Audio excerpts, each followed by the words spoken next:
Lihat nih, perbandingan antara pisau stand cookware sama pisau biasa. Buat motong kertas tuh pisau stand cookware tuh tajam banget. Ada asahannya juga, jadi kalau mau ngasah tinggal ditarik-tarik aja seperti ini ya. Ini aku pakai buat motong-motong sayuran, bikin menu nasi gila ya. Buat motong sayuran tuh pisau stand cookware efisien banget. Dipotong langsung jatuh ke talenan ya. Sedangkan pisau biasa nempel-nempel nggak karuan dan nggak efisien banget. Lihat kelengkapan dari pisau stand cookware ya. Nih lengkap banget. Ini sudah bersertifikasi LFGB. Jadi ketika coating terkena makanan tuh akan aman ya. Sedangkan pisau biasa tuh lapisan coatingnya itu nggak lolos uji lab. Jadi bahaya banget buat kesehatan kalau nempel ke makanan ya.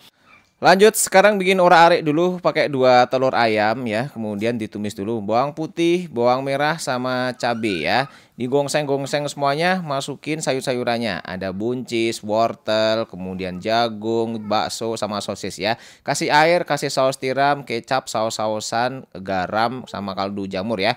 Wes tinggal diaduk-aduk aja seperti ini, siapkan nasi anget dan langsung bisa disajikan. Gampang ternyata bikin nasi gila ya. Pakai pisau stand cookware, anti lengket, anti ribet.